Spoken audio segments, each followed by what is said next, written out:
Is cancel culture here to stay for the foreseeable future? American culture went through a period of political correctness in the 1990s during the Clinton administration. Another round returned about halfway through Obama's presidency. Unfortunately, the cycle that started around 2012 has not waned in the years since, and instead has evolved into something much more sinister and consequential.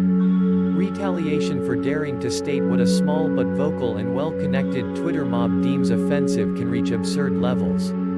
Some particularly over-the-top examples include ABC's cancellation of the Roseanne revival following a single tweet by the namesake star, an attempted boycott of Goya products following the CEO's expression of support for Trump's policies, and the ongoing blackout of Trump on social media platforms over the alleged danger he poses to public safety. Yes, the former President of the United States is such a threat to the continuity of the American Republic that he must be banned indefinitely by Twitter and for at least 2 years by Facebook. The reason given for all these cancellations is that we must shut down behavior and language that is offensive. However, who is the authority on what is offensive or not? A horde of Twitter trolls, Facebook's allegedly independent oversight board, liberal politicians and their allies in the mainstream media? It is not hard to find someone who is just slightly offended by nearly any statement of opinion made by a politician, celebrity, or even the average person. Has society become so weak and soft that we allow these micro-offenses, also called microaggressions by those who champion such victimhood, to impact how we live our lives?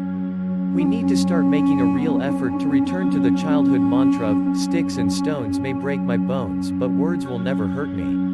Words are just words, and while they can be used as weapons, they only have the power to harm if the listener gives it to them. Proponents of boycotts and bans will argue that such actions are protected under the First Amendment. That is true, and conservatives have certainly made similar arguments in the past to justify corporate speech that favored their positions. Still, the explicit censorship of conservative voices and viewpoints has started us down a path that will erode public support in the concept of free speech.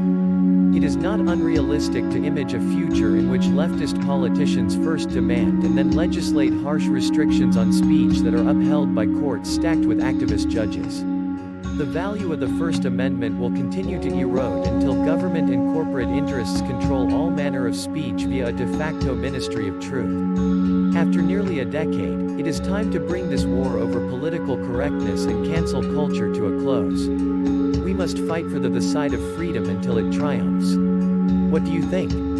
Is cancel culture here to stay for the foreseeable future? Vote now at pollred.com.